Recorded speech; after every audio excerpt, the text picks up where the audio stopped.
ជំរាបសួរបងប្អូនទាំងគ្នាថ្ងៃនេះខ្ញុំនាំអារម្មណ៍បងប្អូនទាំងគ្នាទៅមើលទូតាសណូដៃ6ហើយយើងអត់ទាន់បានរៀបចំធ្វើអីទេយើងទម្លាក់កង់តឺន័រមកហើយយើងថតបង្ហាញជូនបងប្អូនទាំងគ្នាមើលពាក់ព័ន្ធជាមួយនឹងទឹកថ្នាំក៏ដូចជាម៉ាស៊ីនផងដែរអញ្ចឹងដូចការបង្ហាញនៅក្នុងវីដេអូនេះអានេះប្រភេទទូដៃ6ឆ្នាំ02ហើយមួយគ្រឿងនេះវិញគឺដែលទូខ្ញុំដាក់ខាងមុខវីដេអូមិញហ្នឹងប្រភេទឆ្នាំ06ហើយបងប្រុសគាត់យកទៅគាត់អត់ឲ្យលាងទឹកទេសម្រាប់ម៉ាស៊ីនហើយដូចឃើញជាក់ស្ដែងនៅក្នុងការបង្ហាញហ្នឹងអញ្ចឹងគាត់សិតតែគូហ្វឺតនៅលើខ្ចៅក៏ដូចជាលពៅថែមទៀតដើម្បីបញ្ជាក់ថា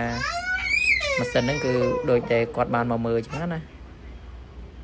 ហើយនេះគឺយើងមករៀបចំហើយសម្បីតែម៉ូទ័រអីក៏យើងដាក់ស៊ីនរបស់ជប៉ុនទៅវិញដែរតែពាក់ព័ន្ធជាមួយនឹងប្រព័ន្ធវិទ្យាខួរក្បាលកង់តេឡេគឺយើងរៀបចំថ្មីហើយនេះរូបរាងពេលដែលយើងអត់តន់ចាប់អញ្ចឹងចូលតែយើងបានរៀបចំហើយធៀមលើកដាក់លើឡានរៀបជូនបងនៅខាងស្វ័យរៀងហើយមួយគ្រឿងនេះវិញឆ្នាំ02ទូដៃ6ដូចគ្នា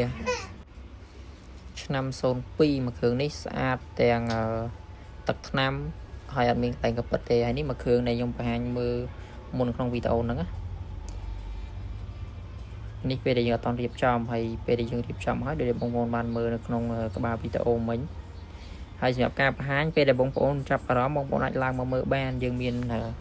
ការបញ្ជាក់ច្បាស់ទៅលើឆ្នាំផលិតរបស់ម៉ាស៊ីននីមួយៗសម្រាប់ម៉ាកតាសណូហ្នឹងហើយមួយគ្រឿងនេះវិញក៏ស្អាតដែរបងប្អូនទាំងគ្នាដោយតែបានឃើញអញ្ចឹងអានេះសិតតែម៉ាស៊ីនយើងមកអត់តន់លាងទឹកណាបងប្អូនមកខ្លះវាមានប្រឡាក់ដីខ្លះមកវាស្អាតភ្លឹងហ្មងហើយពាក់ព័ន្ធមួយកតាក់ផ្ដាច់របស់វាអីគឺមានទាំងអស់បងប្អូនអាចប្រើបានទាំងសងខាងណា